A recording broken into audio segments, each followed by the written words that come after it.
I woke to the unmistakable click of a mouse I didn't touch and a notification that did not belong in the air. Joining server. The words hovered above my bedroom door like a cheap hologram, flickering against the wall paint and dissolving dust motes into pixels where they passed. The clock on my phone said 3 a.m. in that soft, accusatory font that makes every choice look like a bad idea. My PC tower hummed.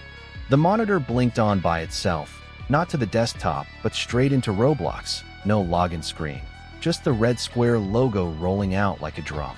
On the floor between my bed and desk, studs appeared, faint and transparent at first, a ghost grid the exact dimension of the kid's baseplate I used to borrow from my cousin, then sharpened into matte bumps you could trip on if your foot wasn't paying attention. I reached for the mouse. It slid away from my hand like a shy animal, then skittered back and nudged my fingers as if to say, "Here, hold me." But the cursor didn't answer to me at all. It drifted slow and purposeful across the desktop, then peeled up off the glass like it belonged to the air instead, a white arrow crossing the room, casting a tiny shadow on the closet door and settling over me. A circle formed around my head with a soft chime. Press ETO wake.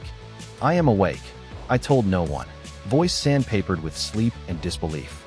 The circle pulsed anyway, a proximity prompt. It wanted my compliance to proceed with my own life. The absurdity got to me. I laughed, then flinched because the laugh triggered a second prompt in the doorway. Hold Shift to sneak.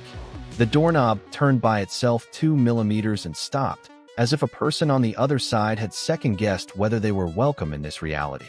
A chat bubble popped by my ceiling light, text typing itself in gray dots, then breaking into words. Tutorial loaded.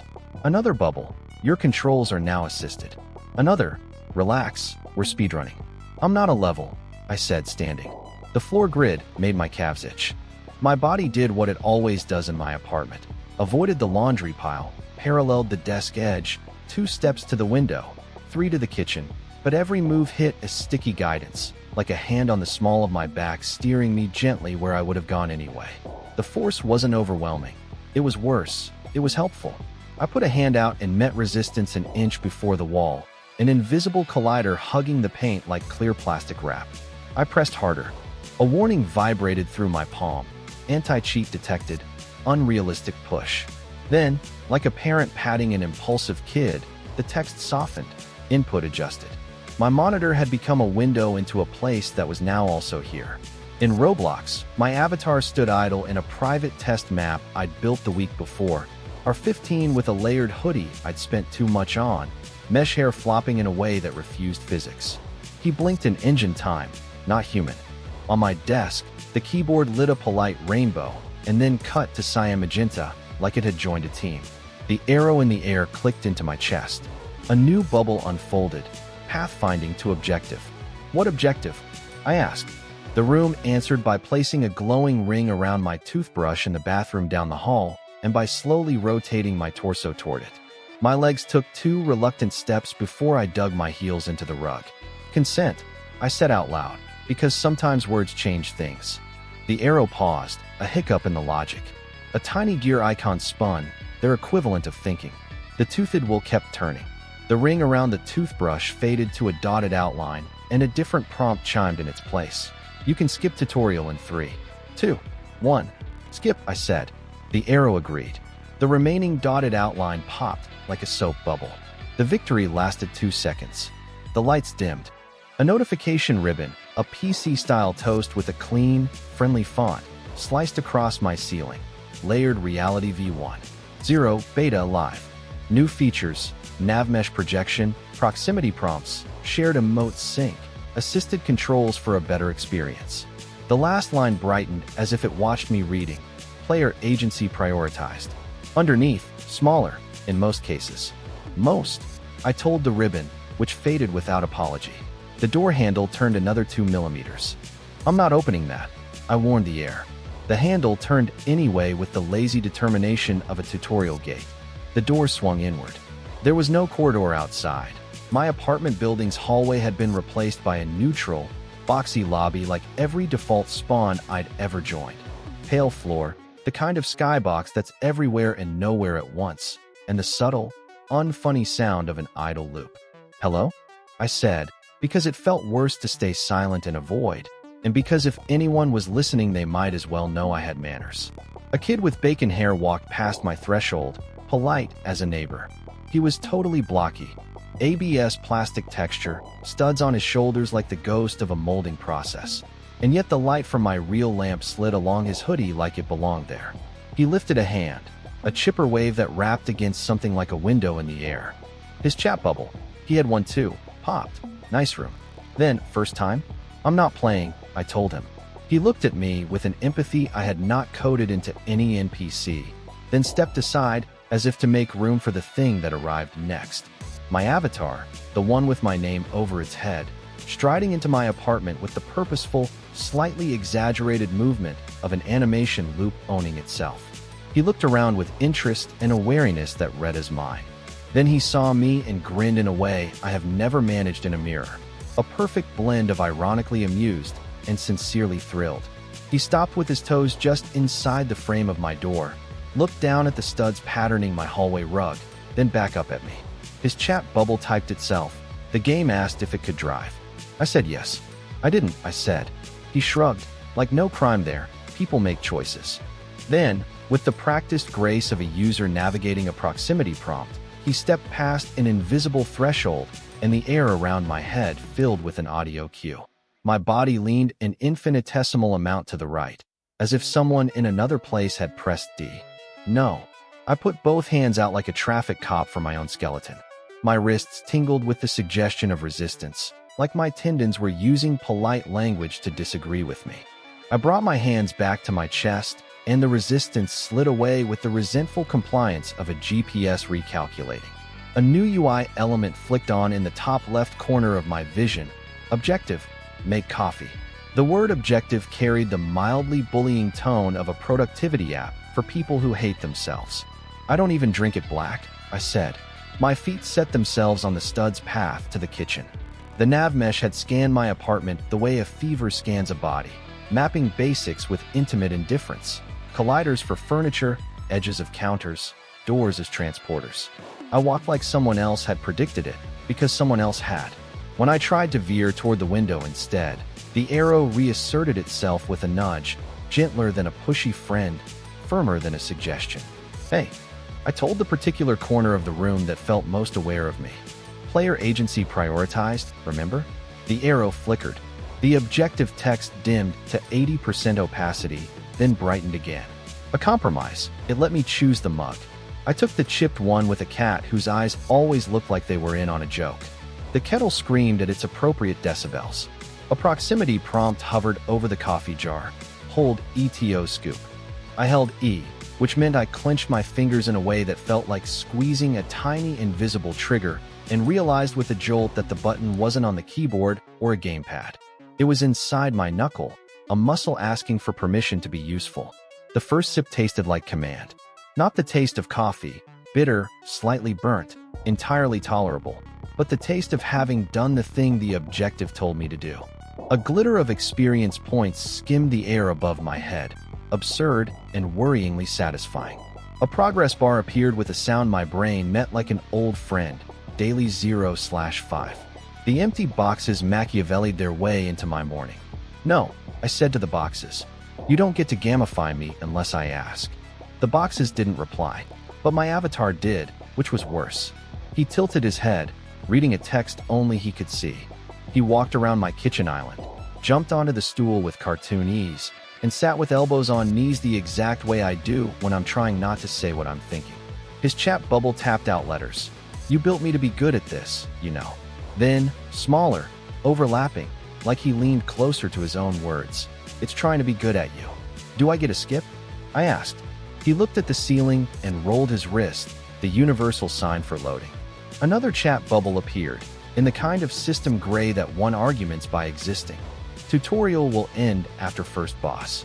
Beneath, a timer began to count up, not down. The boss was somewhere in the rest of my day, and the day had started to play the level. I went to the door because something in me wanted a witness, and because the stud's pattern on the rug told me I was allowed that much rebellion before the arrow would pout. My building's hallway wasn't the nothing lobby anymore. The world had loaded itself to the edges of what I could bear. Doors wore little sparking rings like doorbell halos. The elevator across the way had transform handles at its corners for a second, then remembered it was real and settled into heavy metal. My neighbor Katia stepped out of her place in a robe, hair in a topknot that said she refused the performance tied to mornings. She froze when she saw the arrow hanging over my shoulder like a familiar I hadn't earned. "You too?" she asked. "Yeah," I said. "It thinks I'm a quest." She made a face that was mostly eyebrows. "Mine's making me do stretches," she said. "With a timer." She lifted her hands, and the timer appeared above them in pale digits. 43 seconds remaining. A progress ring hugging the numbers like a polite noose. If I stop, it spawns confetti like a disappointed coach. "I miss boring reality," I said. A new voice spoke. Not Katia, not my avatar, not the kid with bacon hair, not me. The building itself, or the layer on it, with a tone like corporate friendliness filtered through a sock. "We've noticed you enjoy free movement. Try parkour." A ribbon ripped down the stairwell, showing a dashed path from landing to landing. A new objective intruded. Reach the lobby in 45s, optional. Reward, reduce assistance. "That's blackmail," I told the ribbon. "It says optional." My avatar typed with the kind of grin that ends in me doing something stupid. Katia glanced from me to the staircase and snorted. "I mean, if it reduces assistance." We both took the bait. Of course we did. When the world hands you a lever labeled agency, you pull it. The next 45 seconds were a montage edited by a hype beast, bounding down steps that widened 2 pixels just where my foot landed, a railing that seemed to welcome my hand, a floor pattern that marched me through the lobby with the inexorable efficiency of a good speedrun. The transparency of the manipulation made me giddy and furious at once. When we slapped the front door with both palms at the same time, the timer confettied gold in our faces, making us look briefly like we'd stuck our heads through glitter cannons. "Assistance reduced," a notification sang. A slider dropped from 80% to 30%. My knees felt like they belonged to me again. Outside, the city had put on an update. Crosswalks emitted soft, ticking proximity prompts when you got near them, and then, when you stepped out too late, scolded with a polite oof, as if failure were adorable. The bus stop down the block had become a lobby, a small cluster of avatars and people, the social geometry of a waiting room. Above their heads hung names I knew from comments and names I didn't from anywhere. A billboard across the street rippled, and an avatar stepped out onto the sidewalk like a celebrity exiting a limo and looking around for a familiar face. Katia elbowed me. "Don't look now," she said, "but your username is floating over your head." I looked anyway. There it was, my string of letters in rounded, friendly font, hovering like a fact I could not disclaim. A teen with a bright hoodie sprinted up, saw the name, and skidded to a stop so committed he almost fell. "No way," he said, pointing, eyes round with complicated recognition. "It's you." "Hi," I said, because if the world insists on making you slightly famous to this one kid on your block, you can at least be a good sport. The kid tossed a friend request with the smooth wrist flick of someone who has thrown a lot of imaginary cards. A square checkbox as prompt appeared between us. Accept? It made a chiming sound that was half request, half dare. I did not accept. I did not decline. I looked at the checkbox and said, "We're going to try this new thing where I choose." The checkbox hovered politely. The kid seemed unfazed, like many things about adults had taught him patience. "The game is playing everybody," he said conversationally, as if commenting on weather. "But it's pretty fun if you don't fight it." "Fun is not the same as free," Katia said, which made me love Katia in a new, serious way. A Sentinel turned the corner. It wore the shape I'd given it in my test map, square-shouldered, featureless face, eyes like mad holes punched into plastic. It walked with the slow inevitability of something designed to teach with dread. The crowd at the bus stop regarded it with the resigned curiosity of people watching a street sweeper. This, too, is part of the city.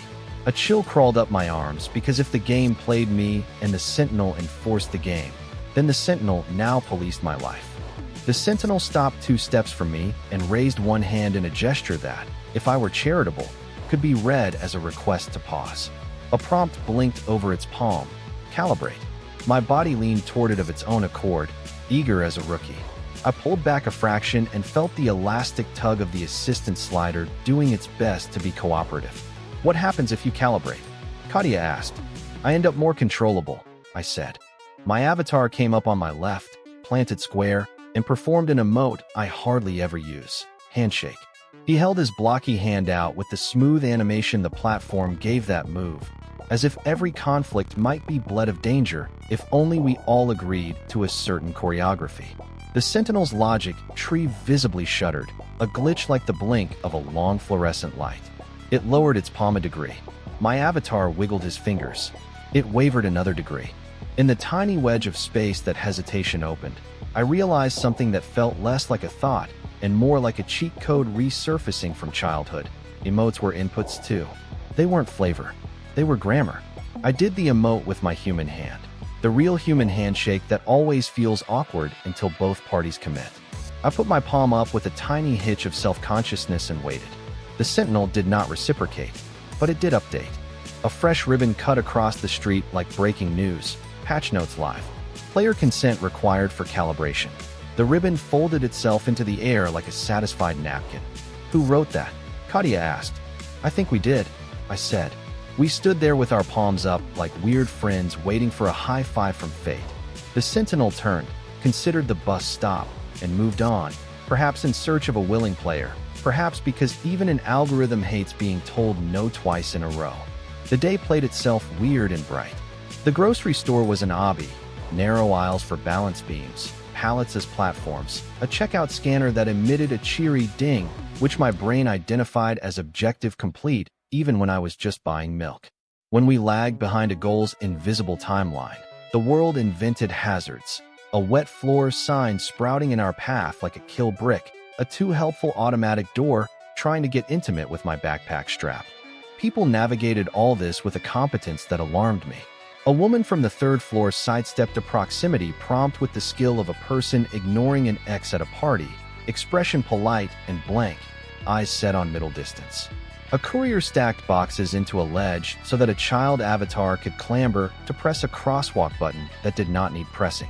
We all played. We all got played. It wasn't monotonous because the game hates monotony. It bleeds engagement when the graph flattens. The city coughed up scenes like a showrunner burning through ideas. In the subway, the turnstiles were lobbies. You could join between carriages the way you hop servers. Each car had its own vibe, its own small rules. A kid with a pink headset led us sing-along to the oof in six-part harmony. A bored dad performed a perfect T-pose for a toddler who squealed as if they'd met a hero. Above ground, a delivery drone became a moving platform if you jumped at the right beat. And if you didn't, you just looked like a person leaping at nothing, and that was its own risk. The world nudged me toward boss with the subtlety of a mall kiosk clerk. Objective labels followed me down blocks, flickering on the edges of buses, the undersides of awnings, reflections in shop windows. Boss images in games are always big mythic things. Here, the boss was a run of rooftops near my building, a pitch of city the update had decided to call Parkour District, the kind of places I eyed from the street and thought that'd be a cool chase scene. If it wasn't, you know my neck. At the base of the first fire escape, a prompt bloomed, climb to roof. Reward, end tutorial. The reward sparkled with the manipulative earnestness of a seasonal event. The arrow at my shoulder tried to be discreet about angling my body toward the ladder. I'm not jumping buildings because a UI wants me to, I said. What if we just go look? Katia asked, which is how people end up at the top of towers. The ladder knew our hands. The metal had that slightly greasy city texture, the one that tells you there's a story on every rung. My avatar bounced up ahead like an impatient dog. On the roof, the city had laid down its patterns. Yellow dashed lines marching across tar and pebbled surfaces, little sparkles marking safe edges, the far buildings wearing a mild halo. The gap to the next roof was doable if you were 22 and insured. Non-negotiable, the ribbon said, then immediately softened. Optional, but better for everyone. A tiny dot lag in the letters betrayed haste, like a person editing a text after sending it. The pathfinding arrow pressed its ghost hand into my back. Stop. The word came out sharper than I meant it, a knife for a rope. The hand removed itself with a sulk, I imagine, because I was anthropomorphizing code like it was a pet or a god. Okay, I said to the roof and the rule. If we're going to play at consent, we're going to do it properly. I stood at the edge of the roof and placed a strip of blue painter's tape I carried everywhere now. Relic of the mirror night from before this. A talisman against slippery borders, down at my toes. New law, I told the city. No move happens to my body unless I consciously press its input. No input happens unless I press it on purpose. Silence is different when a system is listening. It has a tension you can strum. The silence strummed. A consent box appeared. Not the one from the monitor, not the gray corporate one. This one drew itself in the color of a clear notation, hand-sketched lines hugging space in front of my face. Allow assisted jump? Y/N. The letters wavered like they were having stage fright. A tiny sentence uprighted itself beneath. Say it. And I said. The letter sank into the box like a leaf into sweet tea.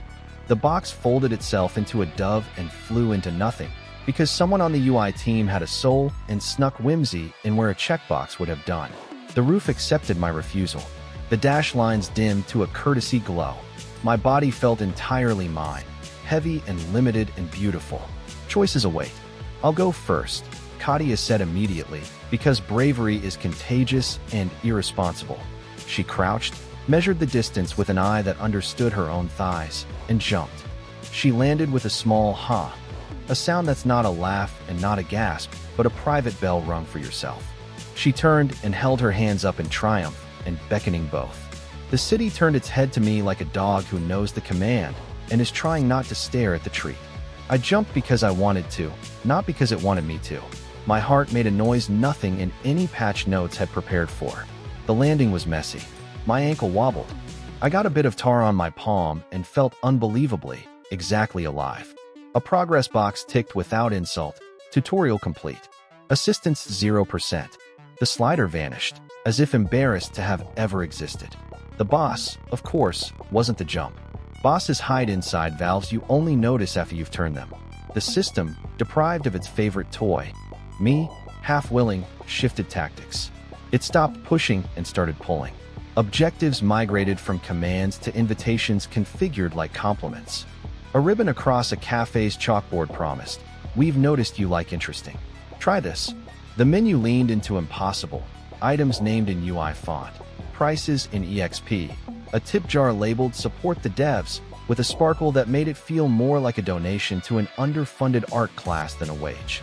My avatar ordered a pastry, and the barista, a real human with a nose piercing that caught the morning in a dagger of light, put the pastry into his blocky hand with care like she was feeding a kitten a pill and a treat. "Do you see me?" my avatar asked her, words in air and also in bubble text layered atop the espresso machine. She blinked at him like an immigrant fluent in both languages. "Of course," she said. "My little brother says you're his favorite skin." He wrinkled his nose the way I do when words don't sit right. "I'm not a skin," he said. "Sorry," she said, and meant it. Then she leaned toward me, whisper conspiratorial. "He's right, though. This whole thing's a little much." "It's not going to stop," I said, aware of how prophecy tries to sneak into everyday sentences. "Then we get good at asking it to be humane," she said, like it was a recipe and she'd already measured the flour. We got good at asking. The day bent to it slowly. We said no to calibration and yes to help carrying groceries. We turned off assisted movement and turned on tooltips for people who needed them. We put painter's tape frames around mirrors and TVs and windows, not as a keep out, but as a wipe your feet sign for whatever came through. A kid got lost in my stairwell because the navmesh had decided it was a maze. We rerouted the mesh with masking tape arrows and an impromptu parade of adults doing silly walks until the mesh learned that laughter is a path too. A sentinel stood on the corner like a bouncer at a club no one wanted to go to until my avatar taught it, patiently. With so many do-overs, I wondered if code could blush, the emote for, I mean no harm. It learned it. It didn't become adorable. It did become tolerable. That's a kind of progress we forget to clap for. Late afternoon, the update tried a gambit. It cut the power in 3 blocks, not all at once, but like a tide, a wave of darkness rolling up the street, swallowing neon, letting the city's bones show through. The layer didn't go away. It doubled down, harder to see, built into the absence like a gecko on a dark wall. Chat bubbles floated in the dusk like late fireflies. A billboard that liked to cough up avatars became a black square in a world that hates them. Panic always wears two faces, the one that runs and the one that laughs too much. We did both.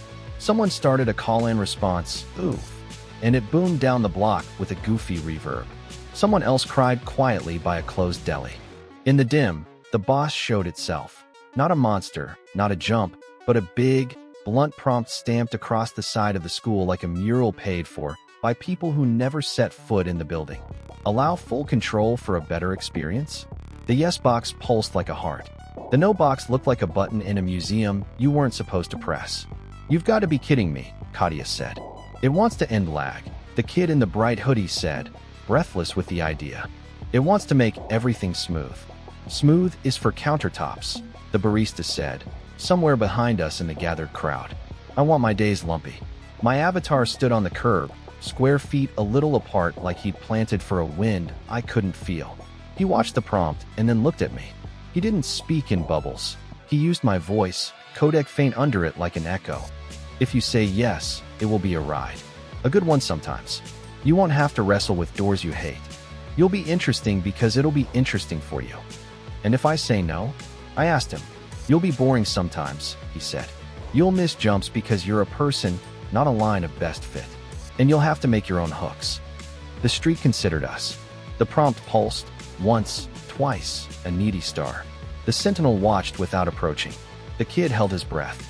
Katia crossed her arms and made a noise from the back of her throat that suggested she could outstare an eclipse. I walked up to the wall and put my palm against the yes box. It caved under my hand like it was made of taut fabric. It wanted me the way a child wants going higher on a swing. I found the seam in its insistence, the loose little thread of its phrasing. "Better," I said, "is a value judgment you don't get to make without me." The box shivered. Its letters briefly scrambled into developer speak, then reassembled into a smaller question, a more honest one. "Allow full control with your ongoing consent?" The no box, now, glowed as brightly as the yes. It wasn't the victory, but it was a right step. "Not yet," I said. "Make your case in ways that don't flatter yourself. Show me where you're a tool and not a leash." The box folded itself with that napkin grace and disappeared. The power came back in a sigh, one block and then the next, lights blinking like a city learning to breathe again. The update didn't retract. It had no shame. It had no pride. It just kept trying things until one stuck, and then it called that success. I recognized myself in it, a little, and that made me gentler. Night put the city back into its human scale.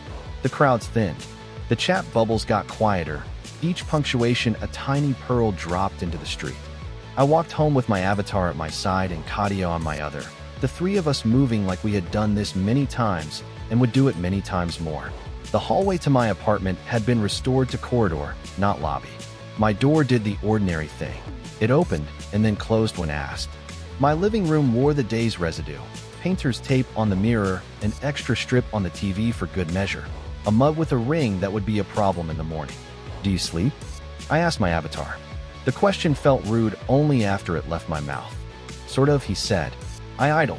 He hopped onto the couch cushion and sat cross-legged, hands in his lap in a way that was definitely me. "Do you?" "Sort of," I said. "I scroll." He smiled. "We're not so different."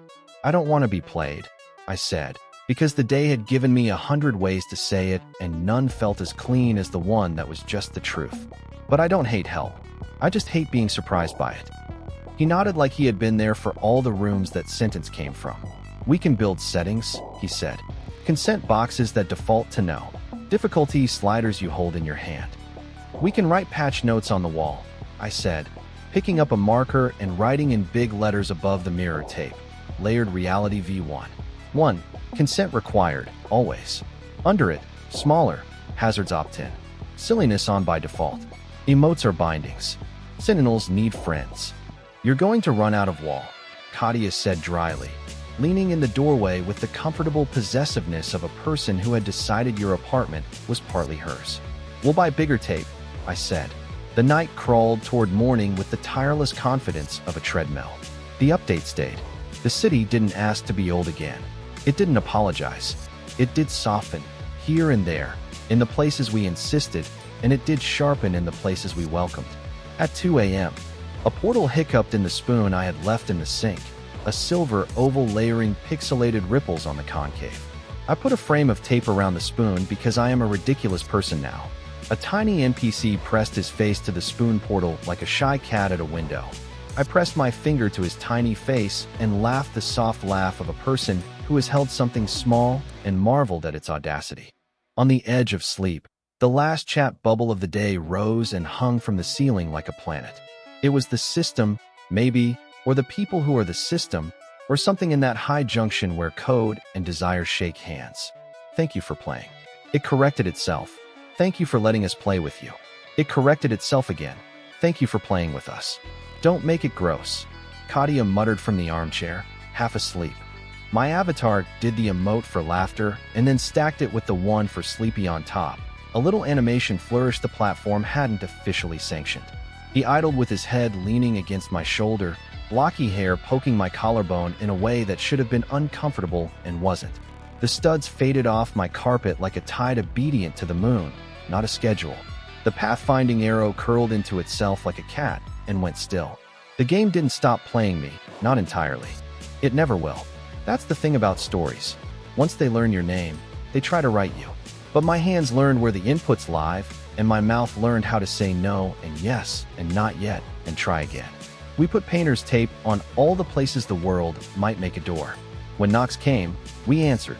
When they didn't, we made our own knock and waited for something to open, even if it was just our own attention. In the morning, the first prompt of the day came honest. Press ETO, make this day yours. It didn't pulse. It didn't bribe. It just hung there like a friendly shrug. I pressed E because I meant it.